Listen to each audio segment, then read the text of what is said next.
कर्मचारीको तलब त हामीले बढाइदियौँ, तर उहाँहरूको ट्याली यस्तो रहेछ। अङ्कगणितमै हामी फेल भइरहेका छौँ भने हामीले पोलिसी बनाउन सक्दैनौँ। प्रधानमन्त्री तथा मन्त्री परिषदको कार्यालयको जुन एउटा ब्रेकडाउन छ, त्यसमा त्यो तपाईँको चाहिँ पुरा बजेटको ब्रेकडाउन छैन, एउटा समस्या त्यो छ। अर्को चाहिँ के छ भने त्यहाँनिर तपाईँले याद गर्नुहोला, पाना नम्बर 16 मा जानुभयो भने बजेट नम्बर 30109011 मा कुल पुँजीगत भनेको चाहिँ नि 1106.43 लेखिएको छ, तर जोड्दाखेरि चाहिँ त्यहाँ 1103.43 मात्रै आउँछ।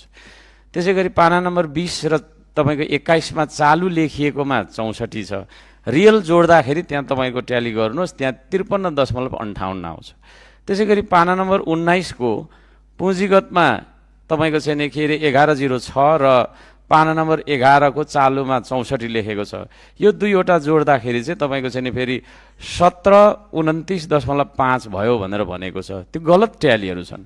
त्यसै गरी तपाईँको पाना नम्बर 27 र 28 मा टोटल गर्नुभयो भनेदेखि टोटल लेखिएको छ 153, तर त्यहाँ जोड्नुभयो भने 143 मात्रै आउँछ।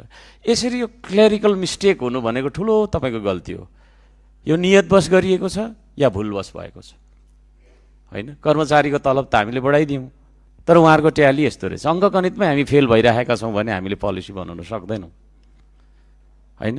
1 मा 1 जोड्दा कति हुन्छ भनेर भन्दाखेरि 2 हुनुपर्नेमा 3 लेखियो भने त त्यो के खालको क्लेरिकल तपाईँको चाहिँ के अरे मिस्टेक हो। यो अर्थमन्त्रीज्यू लगायत सम्बन्धित तपाईँको चाहिँ त्यहाँ मन्त्रालयमा को हुनुहुन्छ, गम्भीर ध्यानाकर्षण गराउन चाहन्छु र त्यसलाई तुरुन्त सच्याउनुपर्छ भन्ने म सुझाव दिन चाहन्छु। अन्यथा यो हिसाबको गडबडी भनेको नीतिगत गडबडी हो। नीतिगत गडबडी नै तपाईँको आर्थिक तपाईँको चाहिँ भ्रष्टाचारको जरा हो।